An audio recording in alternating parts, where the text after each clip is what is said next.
Greetings and salutations, YouTube. Today, Cocker Roads. This is Mike. I'm going to go ahead and walk through a drift shifter or a rally shifter on a budget. So, what that means is we're going to extend this quite a bit higher, as you've probably seen on like old Ken Block RIP videos. You know, he's got his shifter quite high, so he can move his hand quickly to his shifter, and you know, his pretty awesome hydraulic parking brake, and makes things a little faster for some others. Maybe they want to go ahead and just have the look for their show car or whatever it is. But in this video, I'm just going to walk through how easy you can actually do this. If you want to do it for your daily driver, do it for your race car, or just throw it on for the weekend and just have a little fun, which is basically what I'm going to do today. So piece number one is a reverse lockout adapter. So as you know, in our cars, you've got this reverse lockout, and if you were to just put the extension straight down, you're going to block this mechanism, or at least it'll look really tacky. If you put it down, it'll go up and it doesn't look very clean. So what you can do is you get this little adapter. It's less than $9 on Amazon. I'll put the link in the description. It is meant for M12 by 1.25. That's your thread pattern, so it'll go on. And you just take it, you spin it on. And now you've got a clean coupling. So when you go into reverse, straight up and straight down, and you'll have a clean transition of this nice glossy black metal. It's aluminum, I believe, straight to this piece, which is also, I believe it's $8.99 on Amazon. So this is the 4-inch version. They also have a 3. There's also a 10, but mind you, I mean, this is 4. If you go to 10, I mean, you're going to be shifting up on your rearview mirror, so don't do that, or at least I don't recommend it. So your 4-inch version, that's what I figured would bring it up to steering wheel height for where I usually keep my hand. You just spin this on. This is also M12 by 1.25, and now you have it. Here you are. Let's make sure e-brake's on so I don't roll anywhere. I'm not on a hill. There you are. Boom. You've got it. Feels pretty good. Obviously it's much higher than the standard by about 4 inches. And now you just have to place a shift knob on. So what I did, this obviously isn't included in the $20, as my title says. I experimented and I picked up this robust shift knob. I'll clip in the actual weight of it here in post edit, but I liked it. It's for an old Toyota pickup truck. It's M12 by 1.25, and what I liked about this on eBay was it has the same reverse pattern as ours, so up and to the left. Many old cars, I think this was from the 90s. Many old cars, the reverse on 5 speeds, you had to go up and to the right or over and down. So many European cars, and now this Subaru, up and to the left with the reverse lockout. So that's why I liked it. It also has very fine leather, and you've got some very nice red stitching, which in my case for the BRZ limited trim, it matches everything perfectly. So let's go ahead and throw this on. This is 4 inches also, by the way. It'll screw down about 1 inch, so you got about 3 inches of height extra on top of that 4. So with 7 total inches working here, here's my hand on the steering wheel, and then when I move over to the shifter, it is literally right there. So this was the mats that I worked before I purchased these items to give it a shot, and it's right there. Boom. Now I've got the high speed, straight to the hand, straight to the shift, over and over again. I mean, that's the point of one of these things, right? So to be fair, highly unlikely I'll keep this for any long duration. It's not really my style, but I wanted to give it a shot. I've never even tried one of these things. I mean, I've driven old F-150s that had floor shifters. I've driven other vehicles with floor shifters. It kind of has that fun feel to it. I don't know if I'll keep it, but I'll take it for a spin and give you a few more notes. So that really wraps up the whole install and what it is. Just to recap, you've got about a $8-9 adapter that you can pick up on Amazon, made of aluminum. You've got a variety of extensions that you can purchase to actually raise the height. So 3, 4 inch, and 10 inch is what I typically see. This is the 4 inch. And then in my particular case, I got an even taller shift knob, a 4 inch shift knob, from an old Toyota pickup truck. I think it was an old Tacoma. And just to give it a little bit more height, and also to have nice leather and things that match, just to try it. So it all works out, but you can use this setup with a factory shift knob to keep that $20 right where you want it. Or you can use other pieces, like I've got my lightweight blitz shift knob that I use on the daily basis that I really prefer. And I'll even show you. You can quickly just shift it out.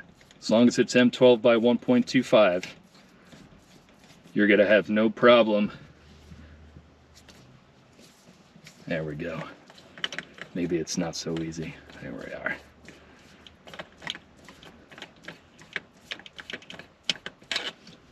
Boom. Put this back on. There we are. Now, put this little baby on. Now you can have a 97 gram version if you want it, or put your factory one on, whatever floats your boat. That's essentially the same. You drop down about an inch, that's fine. And you still have your high-speed Ken block style shifter. So, yep, that wraps up this part, and we're gonna go ahead, take it out on the road and see how it goes.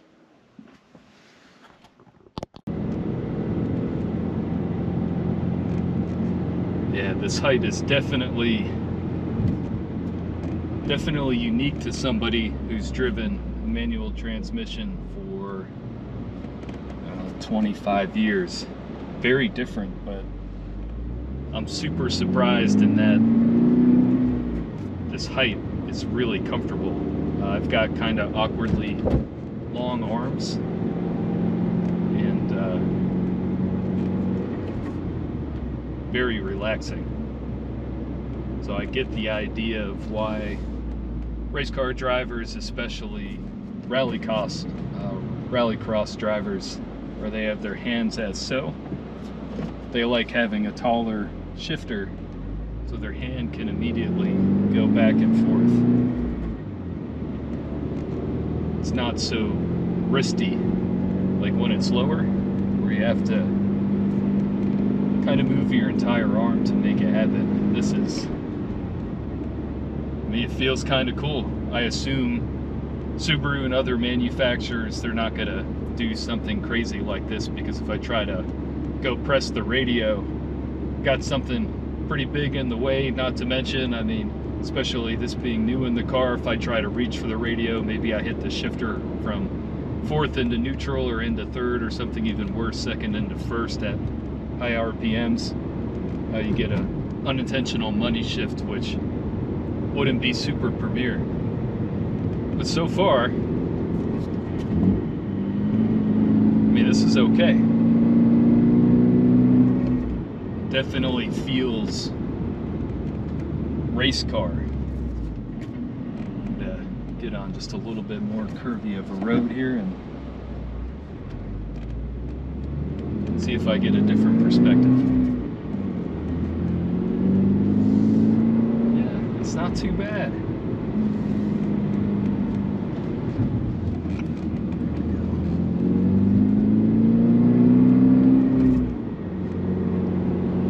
Yeah, the shifts are very positive. I really anticipated with more lever action and a heavier shift knob. I'll clip in the weight of this later. This shift knob that I picked up off of eBay.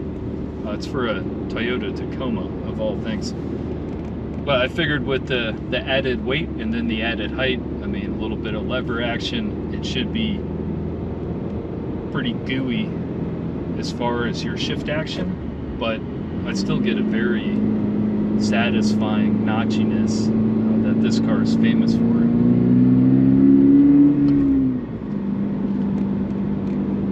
Yeah, and that little acceleration, I heard a little bit of rattle, so I don't know where that came from. Let's get some more RPMs here.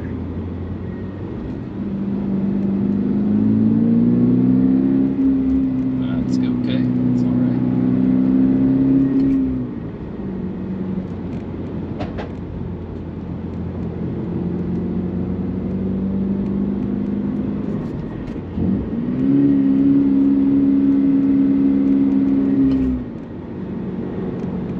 I'll say overall pleasantly surprised. I definitely, when I see folks that they're more the parking lot type, they take their car, they get it souped up and then bring it to car shows.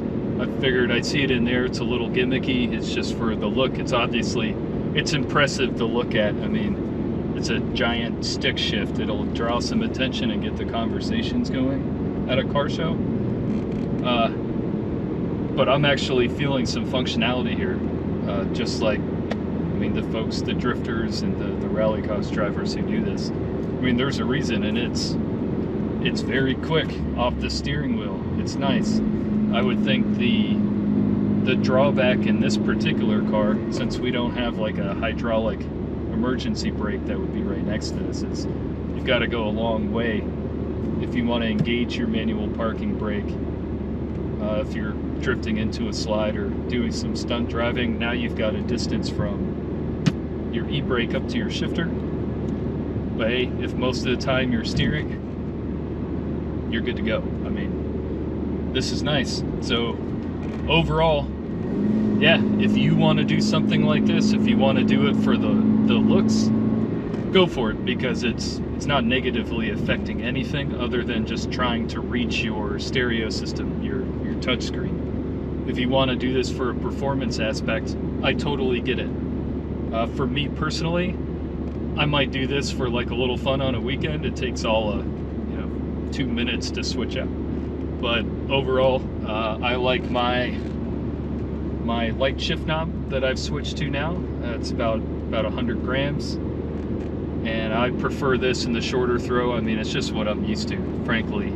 But yeah, if you like it, go ahead and get it. Don't hold back. I'll have links in the description for this shift knob on eBay if you want it. And these two items, which, as the description says, less than $20, you get yourself the adapter, and you get yourself this extension, the M12 by 1.25, and you'll be good to go. And even though that sounded like a conclusion, because it was, let me go ahead and get one more thing in, and let me show you how reverse is actuated on this. I'll find a little place to pull off right here. There we go. Nice. I already tested this earlier. I know it works, but I'm just going to show you guys that it does work. Man, that is actually enjoyable. I can't believe it. Alright. See if anybody's coming. Nope. Pull up to the stop sign. So it's a little tricky. You got to go way down here. You're not going to touch the shift knob. Angulate it up, push it back, and you are good to go. No problems. Oh, this person probably thinks I'm crazy. So there it is. There's the reverse. Go ahead and get it if you want it. It looks cool if that's your perspective, or it is functional. Weighted shift knobs work out okay with it. Still keep some notchiness, and you can go light, you can throw the factory shift knob, whatever you want. You'll be good to go. So if you guys like this video, please shoot a thumbs up and hit subscribe, please. I'm trying to hit 1,000 subscribers before the end of the year. And that's all there is to it. So have a great one. Thanks for watching, guys. We're out.